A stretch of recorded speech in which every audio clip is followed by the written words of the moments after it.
Bismillahirrahmanirrahim. Alhamdulillahi Rabbil alamin. As-salatu was-salamu ala Muhammadin wa ala alihi wa ashabihi ajma'in. Amma ba'd. Assalomu alaykum va rahmatullohi va barakatuh. Mana Ramazon boshlangandan beri qissat-i nihoya darsini olib boryapmiz. Mana shu Allohning izni bilan bir muborak bo'lgan darslarda siz bilan biz mana shu kungacha ruh haqida gaplashdik. Mana shu darslarni o'rganishlik asnosida ruh va jasad ularni qiyomat kunida bir-biri bilan husumatlashiga, ruhni insonning jasaddan ajrab chiqib ketishligi, qabr haqida gaplashdik. Qabrning ne'matlari, qabrning azoblari, qabrni bir siqib qo'yib yuborishligi, uni kengligi, torligi hamda qiyomatni katta-kichik alomatlarini o'rganib o'rgangan bo'ldik. Xususan Dajjolning chiqishligi, Yajuj-Majujning zohir bo'lishligi, Iso alayhisalom tushishligi hamda qiyomat soati kelganligini bildirib, surga birinchi marta nafx urilib, qiyomat soati boshlanganligi hamda insonlar qabrlarga kirib, hammasi halok bo'lgandan keyin Alloh taolo ikkinchi marta nafxaga buyurganligi hamda insonlarning qabrdan chiqib kelishliklari, mahshardagi holatlarni ko'rib chiqqan bo'ldik. Mahsharda insonlar kimisi kiyimlik, kimisi yalang'och turdi. Kimisini kitobi o'ng qo'lidan berildi. Kimisini kitobi orqa tomondan chop qo'lidan berildi. Ular hisob-kitobga Alloh taolaning ro'barasida turishlikka amr qilindilar. Mahsharni ba'zi ko'rinishlari haqida yana darsimizni davom etkazgan bo'lamiz. Astagfirullah va wajadu ma amilu hadira va la yazlimu robbuka ahada. Ular qilib o'tgan barcha amallarini hozir va nozir holda topurlar. Parvardigoringiz hech kimga zulm qilmas. Mana kechagi darsimizda vala tuzlamuna naqira, ana shu naqir kalimasini mufassirlar ta'limini shunday berishdiki, ta'rifini. Xurmo donasi yeyilganda xurmoni danagini ustida ozgina pardasi bo'ladi, plyonchasi bo'ladi. Shu plyonkani qarasa chizig'i bo'ladi. Chiziqni ushlab tortsa agar ajrab chiqadigan bo'lsa, shu chiziq naqir deyiladi. Alloh taolo shunday bir odil zotki, mana shu xurmoni danagini po'stlog'idan chiqqan chiziqchalik ham hech kimga zulm qilmaydi. Mukammal adolat, mukammal adolat. Va kullu insanin alzamnahu ta'irahu fi unuqihi va nukhriju lahu yawmal qiyamati kitaban yalqahu manshura. Biz har bir insonning amalini bo'yniga ilib qo'ygandirmiz. Ya'ni uning qilgan har bir amali ikki dunyoda unga ajralmas hamroh bo'lur. Biz qiyomat kuni unga ochiq holda ro'baro bo'ladigan bir kitobni, ya'ni nomai a'molni chiqarib ko'rsaturmiz. Bu shunday kunki, mana shu joyda o'tirganlar ham, bundan 100 yil, 1000 yil burun yashaganlar ham, bundan 1000 yildan keyin yashaydigan odamlarni ham albatta yetib boradigan holati. Kim ertaga boradi Allohning oldiga? Kim 1 yildan keyin boradi? Vallohu alam. Lekin shubhasiz mana shu kunga, kitoblarimiz qo'limizga beriladigan kunga albatta ro'baro bo'lamiz. Va unga deyilur: nomai a'molingni o'qi. Bugun o'z nafsing o'zingga qarshi yetarli hisobchidir. Inson o'ziga o'zi yetarli hisobchi bo'ladi. Va yaquluna ya waylatana ma li hadzal kitab la yughadiru saghiratan va la kabiratan illa ahsaha va wajadu ma amilu hadira va la yazlimu robbuka ahada. So'ng har bir kishining nomai amali o'rtaga qo'yilur. Bas gunohkorlarning unda bitilgan narsalardan dahshatga tushib, bizlarga halokat bo'lgay. Bu qandoq kitobki, na kichik va na katta gunohni qoldirmay, barchasini hisoblab bitib qo'yibdi, deyishlarini ko'rursiz. Ular qilib o'tgan barcha amallarini hozir va nozir holda topurlar. Parvardigoringiz hech kimga zulm qilmas. Alloh taolo boshqa surada aytadi: "Va la tahsabannalloha g'ofilan amma ya'maluz zolimun." Zolimlarni qilayotgan amallaridan Allohni g'ofil sanamaylar dedi Alloh taolo. Zulm qilib ishib ko'pirib zo'r yurgan bo'lsa, birovni haqqini yeb, bir joyga bir tikan kirmayotgan bo'lsa, adolat bormi deb o'radi inson. Adolat bor. Dunyoni o'zida adolat tutgan odam ozgina qiylanib qoladi. Mukammal adolat naryoqda bo'ladi. Chunki u kunda na insonlar, balki hayvonlar ham yig'iladi. Hayvonda haqqi qolmaydi. Shoxi bor qo'yni, shoxi yo'q qo'yga olib beriladi. Agar dunyoda o'sgan bo'lsa, hayvonda haqqi qolmaydi. Shuning uchun dunyoda zulm ko'rgan odam agar iymoni bo'lsa, xotirjam bo'lsin. Ularni ko'zlari hali dahshatdan qotib qoladigan kunga kechiktirib qo'yapti, xolos. Bu hayot sahnasida ikki ko'rinish bo'ladi. Bu birinchi ko'rinishi. Agar kim kimga zulm qilib shunday o'tib ketayotgan bo'lsa, xotirjam bo'laylik. Ikkinchi ko'rinishi bor. Bu ilohiy mahkamada ishlaydigan 4-qoida hasanotlarni Alloh taolo ko'paytirib beradi. Lekin sayyiat xatolarni Alloh taolo ko'paytirmaydi. Matalul ladina yunfiquna amwalakum fi sabilillah kamasali habbatin ambatat sab'a sanabil. Endi Alloh yo'lida mol dunyo sarf qilayotgan odamlarni qiyomatda oladigan mukofotini ko'raylik. Alloh yo'lida mollarini infoq ihson qiladigan kishilarning misoli xuddi har bir boshog'ida 100 tadan doni bo'lgan 7 ta boshog'ini undirib chiqargan bir dona donga o'xshaydi. Bir dona bug'doy yerga tushadi, 7 dona boshoq chiqadi, har bitta boshoqda 100 tadan don bo'ladi. Bu Alloh yo'lida qilingan sarf xarajatga beriladigan eng kam mukofot. Alloh xohlagan bandasini undan ham ko'proq qilib ziyoda qilib beradi. Demak, 1 so'm berdimi? 700 so'm berdim deversin. 10 so'm berdimi? 7000 so'm berdi deversin. 1 million berdimi? Undan ko'paytiraversin. Agar bitta sharti bor, ixlos bilan bergan bo'lsa. Hamma bergani uchun xijolat bo'lib berayotgan bo'lsa, aytib tutganda yonidagidan xijolat olmasligi uchun berayotgan bo'lsa, yo hamma tashlagandan keyin men ham qatordan emas. Haqiqatan Alloh deb berayotgan bo'lsa, biri 700 yoki undan ham ziyodaroq bo'ladi. Roza ham 700 barobar ko'paytirib olgan amallardan.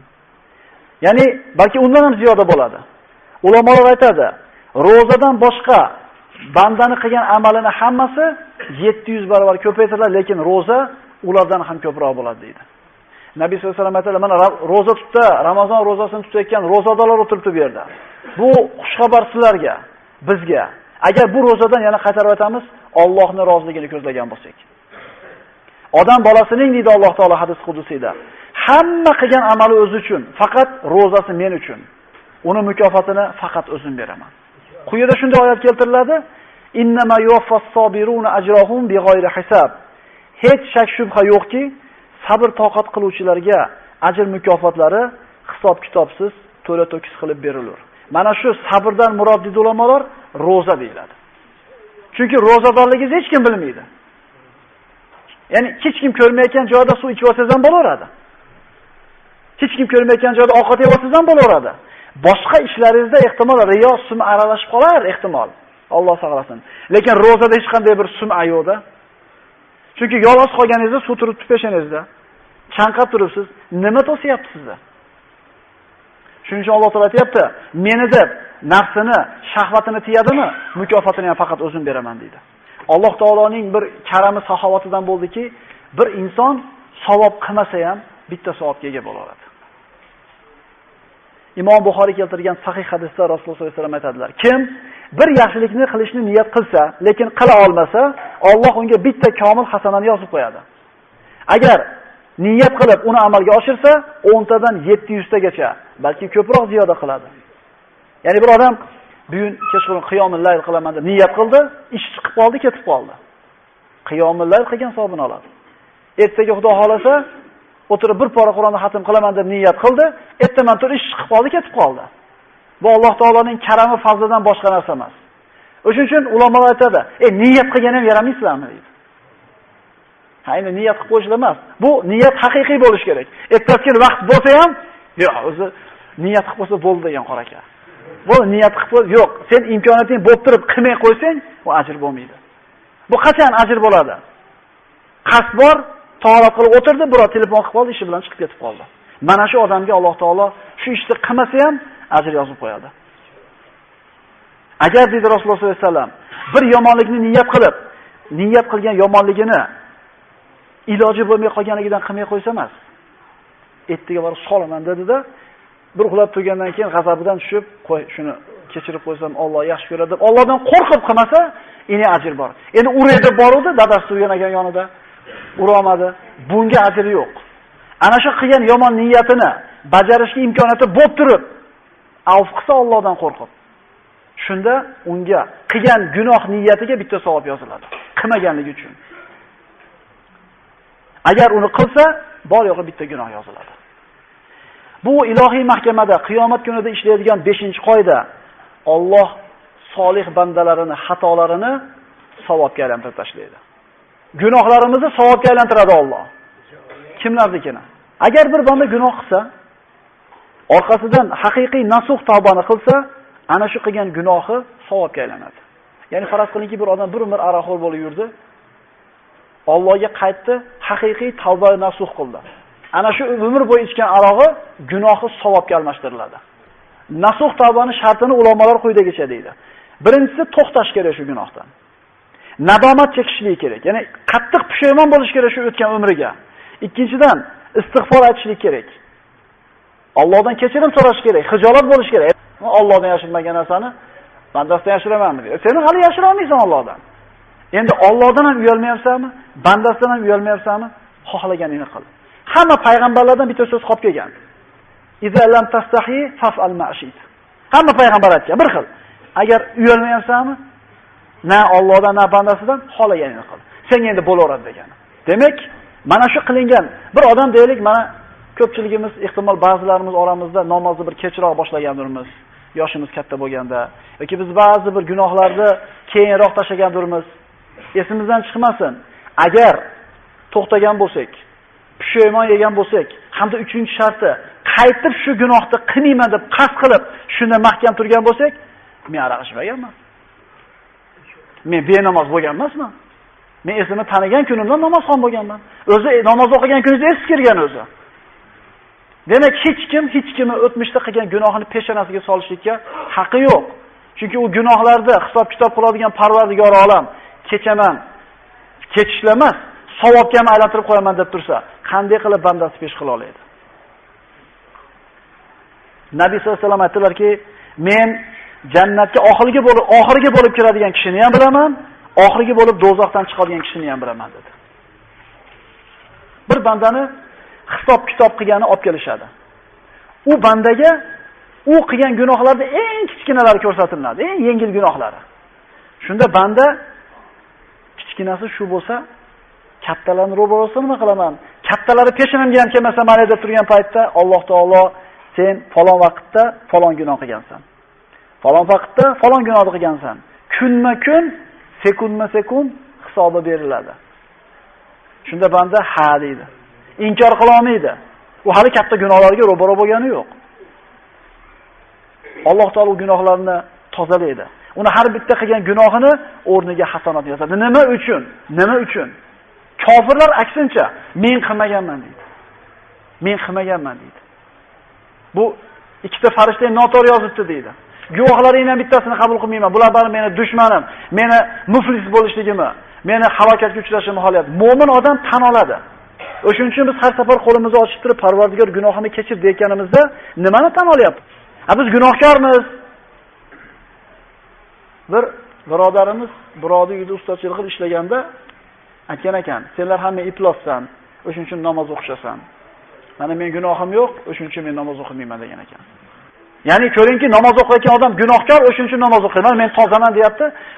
U hatto u gapirishlik ham arzimaydigan odam. Mo'min odam Alloh taolo nimaga yaxshi ko'radi? Gunohni qilib qo'yib, qasddan beqasd, bilib bilmay, orqasidan xijolat bo'lib kechirim so'raydi. Demak, oyatlarda keladi, agar sizlar gunoh qilmay qo'ysalar, deydi Alloh taolo, sizlarni ketkizib turib, gunoh qilib tavba qiladigan bandalar yaratadi deydi. Biz begunoh bo'la olmaymiz. Lekin begunoh bo'lishlikka Alloh taolo bizni buyurgan emas. Biz gunohni qilib qo'yib, bilmasdan bilib qilganimizdan keyin kechirim so'rashimizni Alloh yaxshi ko'radi. Bu banda bo'yniga oldi aybini, gunohlarini tan oldi. Alloh taolo kechirdi. Hamma gunohini savobga aylantirdi.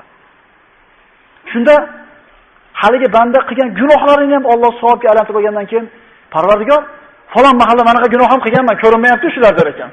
Chunki har bitta gunohi savob bo'lib ketganini ko'rib, monolog qolib ketdi-yu, monolog qolib ketdi-yu. Chunki u gunoh ham aytilinsa, u ham savobga aylanib ketyapti-da. Lekin banda dunyoda istig'for etar ekan, Alloh taolo gunohlarni kechirib turadi. Qiyomatga to'planib borib qolganlarni Alloh taolo savobga aylantirib yuboradi. Bu naqadar katta karam, katta saxovat va jud. Alloh taolodan rahmatdan umid qilamiz. Parvardigor, falon gunohlarim ko'rinmayapti-yu deganda payg'ambarimiz shu so'zni aytib turib, shunda tabassum qildilar, hatto mana shu og'iz tishlari ko'rinib ketdi. Rasululloh ham kulib yubordi. إلا من تاب وآمن وعمل صالحا فأولئك يبدل الله سيئاتهم حسنات وكان الله غفورا رحيما. Magar kim tavba qilsa va iymon keltirib yaxshi amallar qilsa, bas Alloh ana o'shalarning yomon gunohlarini, yomonlik gunohlarini yaxshilik savoblariga aylantirib qo'yur. Alloh mag'firatli, mehribon bo'lgan zotdir. Shart bitta: iymon keltiradi, orqasidan yaxshi amal qiladi. Bu ilohiy mahkamada, Alloh taoloning ilohiy mahkamasida ishlaydigan 6-qoida guvohlar keltiriladi. Hech kimga guvoh keltirmasdan turib aybi ro'baro qilinmaydi. Wala ta'maluna min amalin illa kunna alaykum shuhudan iz tufizun. Ey insonlar, sizlar qanday amalni qilmanglar, o'sha ishlarga kirishgan paytingizda albatta biz sizlarning ustingizga guvoh bo'lurmiz. Yelkamizda ikkita farishta guvoh. Ikkita farishta hojatga kirganda, hammomga kirganda, ayoli bilan yaqinlik qilganda farishtalar chiqib turadi. Yer sayda qilasizmi gunohda, osmonga chiqib qolasizmi? Alloh taolo ko'rib turibdi-yu. Biz guvohmiz deyapti Alloh. Innalloha kana ala kulli shay'in shahida. Allohdan qo'rqinglar. Albatta Alloh barcha narsa ustida guvoh bo'lgan zotdir. Mana aytdik, inson gunoh qilar ekan, yelkasida ikkita farishta turadi, ustida Parvardigori turadi. Fa kayfa idza ji'na min kulli ummatin bi shahid va ji'na bika ala haula'i shahida. Ey Muhammad, biz har bir ummatdan o'sha ummatning payg'ambarini guvoh keltirganimizda va sizni ana o'sha ularga qarshi guvoh keltirganimizda ularning holi ne bo'lur? Yetkizganmanmi degan payg'ambarimiz Hajjatul Vadoda. Yetkizdingiz degan. Parvardigor guvoh bo'l, yetkizdim dedi. Biz ustimizda guvohlik ketgan. Bu guvohlar qatorida bandani Alloh taoloning mahkamasida turar ekan, so'roq savol bo'lar ekan, ustiga yana bir ajib guvoh keladi. Bu guvohning ismi yer deyiladi. Inson har qancha bekitib qilsin, ochib qilsin gunohni, yer ustida qiladimi? Va yawma idin tuhaddisu akhbaraha.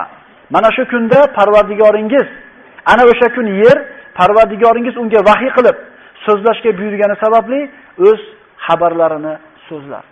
Rasululloh yerda xabar nima bilasizlarmi deb so'radi. Alloh va Rasuli biluvchilar dedi. Uning xabarlari dedi Rasululloh, har bir erkak va ayol mana shu yer ustida qilgan amallarini xabarini beradi. Ya'ni yer qiyomat kuni tilga kirib gapiradi. Men ustimda falon kuni mo gunohni qilgan, so'kin kuni falon gunohni qilgan. Bu hozirgi kunda shu bir jihozlar chiqyapti, mana bunaqa 24 soatini kontrol qilyapti odamni. Uyiga bir narsani qo'pirib ketyapti, 24 soat uyda ayoli nima ish qilganligini ko'rib turibdi. Ovozini yozyapti, suratini yozyapti. Odam bolasi o'ylab topgan mana shunday kichkina narsa uyda nima ish bo'lganligini xabarni berayotgan paytda mukammal buyuk ilm egasi bo'lgan Parvardigor, hamma ilm o'zining qo'lida bo'lgan Parvardigor qanday qilib biz ustimizga guvoh keltirib qo'ya olmasin? Shunda fosiq yoki falsafaga berilgan kofir aytar ekanki, Parvardigordir ekan. Bu farishtalarni ham qabul qilmayman guvohligini, bu noto'g'ri guvohlik beryapti. Bu yerini ham qabul qilmayman, bu odamlarni ham qabul qilmayman gapini. Bular hammasi meni ziyonga kirishimni xohlayapti. Parvardigor olam odil zot. Kimni guvohligini qabul qilasan? O'zim. Ya'ni o'zimga o'zim qarshi guvoh bersam shunda o'tadi. Ya'ni inson o'ziga o'zi guvohlik bermaydi. Shunda Alloh taolo og'ziga muhr uradi, qo'l, oyoq, ko'z, quloqlarni gapirtirib qo'yadi. Allohning dushmanlari do'zaxga haydalish uchun to'planib, tizilib turgan kunni eslang. Endi qachoniki ular do'zaxga kelishgach, hayotda dunyoda qilib o'tgan kufr isyonlari haqida so'raladi, lekin ular o'z qilmishlaridan tonishga urinadilar. Shunda ularning quloqlari, ko'zlari va terilari ular qilib o'tgan narsalar haqida o'zlariga qarshi guvohlik beradi. Oyog'i, qo'li bilan gunoh qiladimi? Shu ko'zi, qulog'i, jasadi bilan gunoh qiladimi? Mana shu jasadlarni Alloh taolo gapirtirib qo'yganda, Alloh taolo og'zini muhrlab qo'ydi. Oyog'i, qo'li qilgan gunohlarni hammasini aytib qo'ydi. Men bilan falon kuni falonchini tepgan, men bilan falonchini mulkini olgan, men bilan ko'z zinohsini qilgan, boshqa ish qilgan. Shunda Alloh taolo jasadi guvohlikka o'tib bo'lgandan keyin og'ziga muhrni olib qo'ysa, haligi odam o'zini jasadlariga qarab turib, nima uchun bizga qarshi guvohlik berdinglar? O'zi senlarni deb tirishyaptim. Senlarni do'zaxga tushmasin deyatdim. Nimaga o'zlaring qarshi guvohlikka o'ting deganda, ular bizlarni barcha narsani so'zlatgan zot Alloh so'zlatdi. Sizlarni dastlab u yaratgan va sizlar yana uning o'zigagina qaytalasizlar dedilar. Ya'ni oyoq qo'limiz guvohlikka o'tadi. Mana hech kim ko'rmayotgandi. Shu shustirimiz, shu bir zo'rimiz qilgan gunohimizni hech kim ko'rmadi. Shunday bir svitoyimiz odamlarning ko'ziga. Lekin esimizdan chiqmasin. Mana shu gunoh qilayotgan qo'llarimiz agar qimor o'ynayotgan bo'lsak, zino qilayotgan bo'lsak, ana shu a'zolarimiz, zino qilayotgan bo'lsa quloqlarimiz, ko'zlarimiz o'zimizga qarshi guvohlikka o'tadi. O'shuning uchun banda Allohdan uyalsin, banda o'zidan uyalsin. Va ularga sizlar Allohni qo'yib ibodat qilib o'tgan butlaringiz qani? Qiyomat kunida birinchi bo'lib so'raladigan savol bu aqida masalasi. Ular sizlarga yordam bera olurmi yoki o'zlari yordam ola bilurmi? Birinchi bo'lib insondan tavhid so'raladi. Tavhid so'raladi. Va yaj'aluna lima la ya'lamuna nasiban mimma razaqnahum tallahi la tus'alunna amma kuntum taftarun.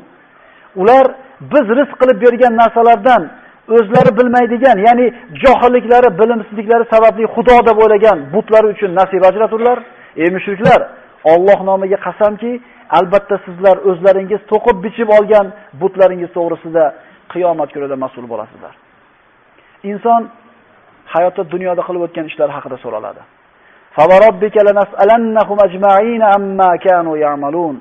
Parvardigoringiz nomiga qasamki, albatta ularning barchasidan qilib o'tgan ish amallari haqida so'raymiz. La tazulu qadama abdin yawmal qiyamati hatta yus'al. Nabiy sollallohu alayhi vasallam aytadilar, banda qiyomat kuni umri haqida so'raladi. Nimaga sarfladi? Umri haqida so'raladi. Nimaga sarf qildi? O'yin kulgi bilan o'tkazib yubordimi? Uyqu bilan o'tkazib yubordimi? Nima bilan o'tkazdi? Orqasidan hayoti tugagandan keyin inson yosh katta bo'lgandan keyin orqasiga bir qator qarash kerak. Hayotda nima qoldirdim? Nima qoldirdim? Din uchun nima qoldirdim? Odamlar uchun nima foydam tegdi? Kasalxona qurdimmi? Madrasa, masjid qurdimmi? Kitob qoldirdimi? Ilm qoldirdimi? Ko'prik qurib qo'ydimi? Odamlarga manfaatli nima qoldirdi? Chunki inson bolasi o'lar ekan, uni hamma savoblari to'xtaydi. Faqat orqasidan borib turadigan sadaqa joriyasi bo'lsa, masalan, hozir so'raylik o'zimizga o'zimiz, yosh katta kichik farqi yo'q. O'tgan hayotga qarab, nima ish qildim? Agar men bugun o'lib ketsam, ertaga odamlar nima yaxshilik bilan eslashadi meni? Meni borligimni bilmagandek ular. O'lganimdan keyin yo'qligimdan bilishmaydi. Ya'ni hayotni shunday yashab o'tish kerakki, seni dunyoga kelib ketganingni birov bilmasligi kerak. Shumi shu yor, qo'y, tinchgina yuravering. Haq so'z turibdi, aytib qo'ysa bo'ladi. Men ham Alloh uchun bir ish qilay. Munkar narsa bo'layotgan paytda bu narsa noto'g'ri, bu dinga ham to'g'ri keladi bu gapim, shariatga ham to'g'ri keladi, hukumat qonuniga ham zid emas deb bitta haq gapni gapiradigan paytda ham qo'y deb qo'yaptimi? Aroq sotma bizning mahallamizda, yoshlarimizni buzma deganmisan bir amatda Alloh uchun? Birorta bir avratini ochib yurgan mahallandagi bir qiz ketayotganda ustingga kiyib yur deganmisan? Otvormaydi. Qo'y, menga nima deydi? Va kattalar aytsin, imom aytsin. Hozir qo'y deb qo'ysang, baloga qolib ketasan deydi. Yuraver baloga qolib. Bu balo qiyomat kungi balo bo'lmas. Demak, biz o'tib ketgandan keyin orqamizdan yaxshilik bilan eslashadimi bizlar? Ikkinchisi, amali haqida so'raladi. Nima ish qilib yurdi hayotda? Uchinchisi, puli haqida so'raladi. Qayerdan topdi, qayerga sarf qildi? Bu mana darslar oxirroqga borib qoldi, tugaydi. Mana ruhdan boshlab oxiri jannatga yoki do'zaxga kirguchi bo'lgan umumiy hayotni masofasi gapirildi. Ertaga shu darslarda eshitib bo'lgandan keyin hayotimiz o'zgaradimi, o'zgarmaydimi? Yo kecha qanday bo'lsa bugun shunday, bugun qanday bo'lsa ertaga bundan ham bettar bo'ladimi?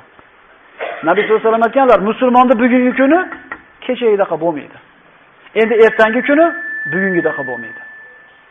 Umrimiz haqida javob beramiz, nimaga sarflayapmiz umrimizni? Pulni qayerdan topyapmiz? Birodarlar, savdogarlar va qayerga sarflayapmiz?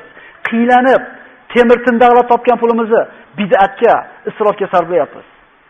Qaranglar, o'zi mana Ramazon oyida turibmiz-ku, mulohazada, bu darsga taalluqli bo'lmasa ham. Mana hozir 20 kunga o'tganingizdan keyin bir chiqlam nonni yeb olsam, saharlikda shu bilan nima qilyapsiz? Yuraveryapsiz. Demak, insonga unaqa ko'p ham narsa ham shart emas ekan. Kechqurun qilgan iftorligingiz bilan yursiz ham yuribsiz. Demak, bizni yeyotgan narsamiz oshiqcha bari. Xuddi shunga o'xshagandek, oyiga 2000 so'm daromad qiladigan oila ham yashayapti. $2000 daromad qilayotgan ham yashayapti. Lekin Alloh taoloning oldiga borganda bir xil bo'ladimi bular? Insonga ko'p narsa kerak emas o'zi. Bitta tomi bo'lsa, avratini yopadigan kiyimi bo'lsa, qornini to'yg'azadigan bir chitam noni bo'lsa degan payg'ambarimiz, butun dunyo shuni ketagan. Unga dollar chiqib ketsa ham, tushib ketsa ham baribir, krizis bo'lsa ham, bo'lmasa ham baribir, unga baribir, chunki yo'qdi unda hech narsa. Nabiy sollallohu alayhi vasallam dunyoda musofirda yashaylar degan. Musofir qanaqa yashaydi? Va jismihi fima abla. Jonini nima bilan qiynab olgan? Shu haqida ham so'raladi. Birodarlar, ko'proq ishlasam, ko'proq pul topaman. Kattaroq faqir ko'tarsam, ko'proq pul topaman. Bu jasad qiyomat kunida hisob kitob qiladi biz. Mana bitta odamning ustida 3 ta haq bor. Allohning haqqi bor. Unga shirk keltirmaslik, unga ibodat qilishlik. Xo'p, bajaryapsizmi? Yaxshi. Odamlarda haqqi bor siz ustingizda. Yordamni istaydigan mahalda yordam berish kerak. Bajaryapsizmi? Yaxshi. Endi joningizga ham haqqi bor. Charchaganda dam berish kerak, kasal bo'lganda davolash kerak. Yo'q, to'xtab tur. Pochkasi ishib ketgan bo'lsa ham qizimni chiqarib olay, keyin. O'g'limni uylab olay, keyin. Ma devorimni suvab olay, keyin. Birodalar, joninglar qiyomatda o'zingizlar yoqinglardan oladi. Agar boshqa narsaga pul to'playotgan biror bir bemor bo'lsa ichimizda, shart-shart to'plab olinglar. Chunki ertaga hisob-kitob qilinadi.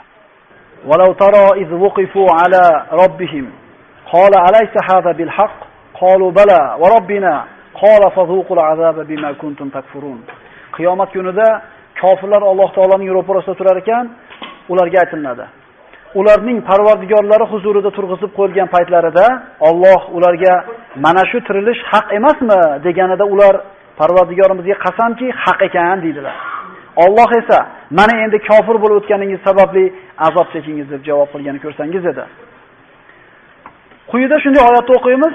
Do'zaxiylarni do'zaxga kirgizgan asosiy sababni aytishadi. Yana diqqat qilaylik. Mana shunaqa kasal bo'lishimga falon narsa sabab bo'ldi desa, o'sha sabablarni yaxshiroq eslab qolishga harakat qilasiz. O'sha kasal bo'lib qolmasligi uchun, shu kasaldan ehtiyot bo'lish uchun do'zax ahlidan so'raladi. Ma salakakum fi saqar? Ular do'zax ahliga sizlarni saqarga, ya'ni jahannamga nima kirgizdi deganlarida ular ayturlar. Qalu lam nakum minal musallin va lam nakun nut'imul miskin va kunna nakhudu ma'al kha'irin va kunna nukazzibu biyawmiddin hatta atana al-yaqin. Ular javob beryapti. Biz namoz o'quvchilardan bo'lmadik. Namoz birodarlar.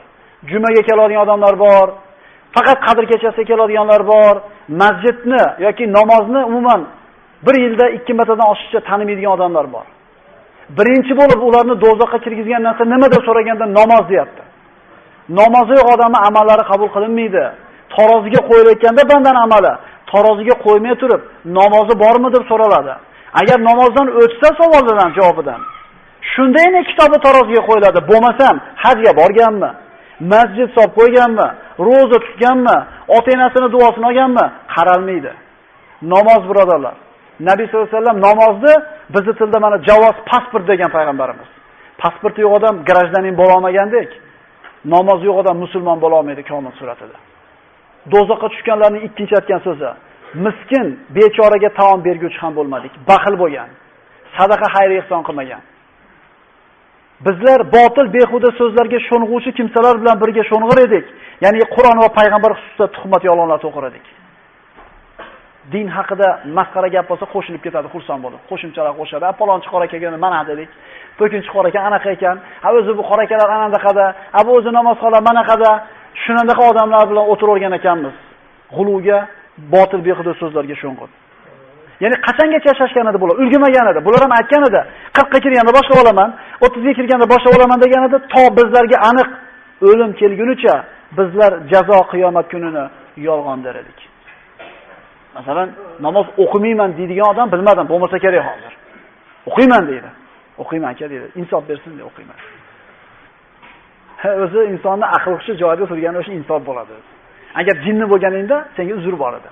Chunki shariat aqli past odamlarga taklifotlarni yuklanmaydi. Endi oqlovchilarning oqlovi ularga foyda bermas.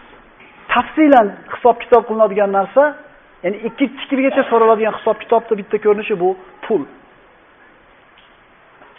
Nabiy sollallohu alayhi vasallam Imom Muslimda rivoyat qilingan hadisda aytadilar: albatta faqir muhojirlar boy kishilardan qiyomat kunida jannatga 40 yil avval kiradilar. 40 yil avval o'zib ketadilar deydi.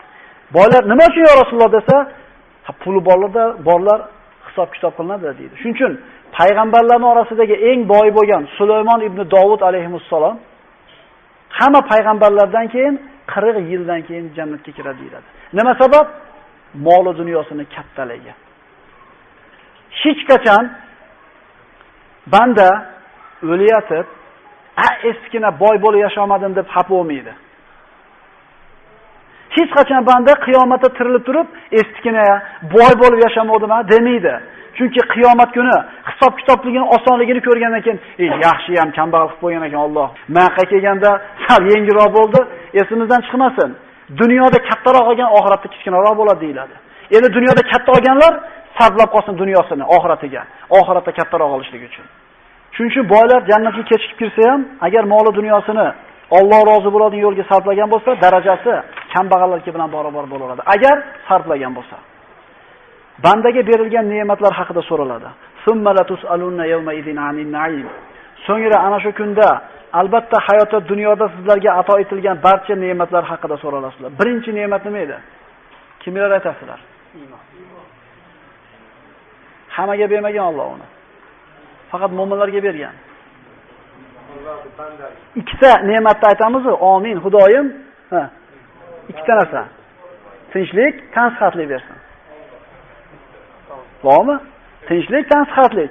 Tinchlik bilan sog'lik, Nabiy sollallohu alayhi vasallam aytganlaridek, shunday bir ikkita ne'matki, bo'sh vaqt bilan sog'lik degan boshqa hadislarda, odamlarda juda ko'p bu narsadan deydi, bexabar deydi.